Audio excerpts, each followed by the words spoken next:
The Lord be with you. A reading from the Holy Gospel according to Matthew.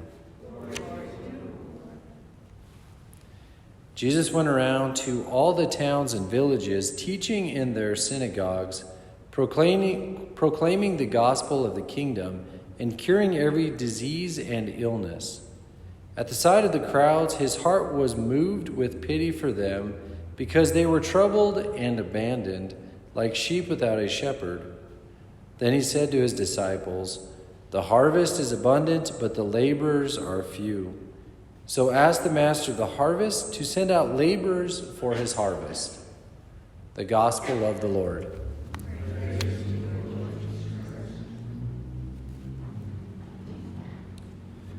On this, the feast day of St. Vincent de Paul, we're all pretty familiar with his ministry to the poor. We have, St. Vincent de Paul centers all around the United States. So that's what comes to my mind when I think of St. Vincent de Paul.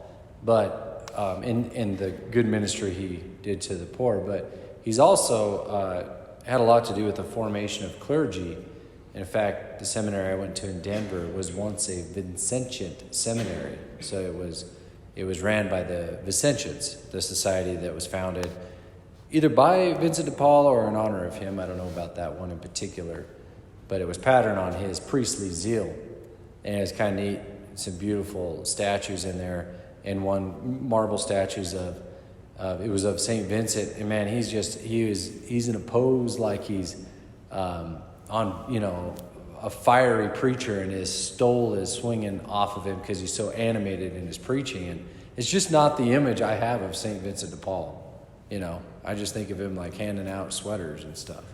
But anyway, so he's pretty fired up guy, and he, his legacy lives on. He's still, there's still part of them are in charge of the formation of clergy.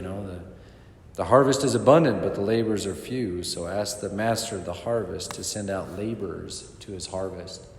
But I think we do well to really highlight how he did serve the poor, and how poverty was a big part of his ministry. And his basic MO was seeing Christ in the poor.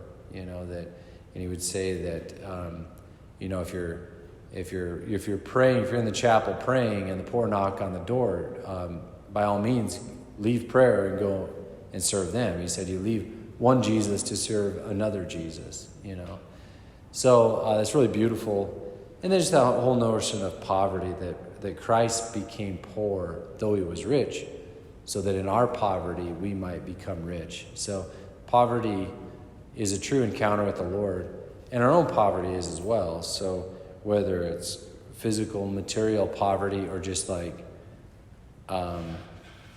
woundedness or neediness or things in our own life that we just need to encounter, that we're impoverished, those are encounter points with our Lord. So and we learn from St. Vincent for sure, but especially that notion of poverty, that it is in our own poverty and the poverty of others that are true encounters with Christ.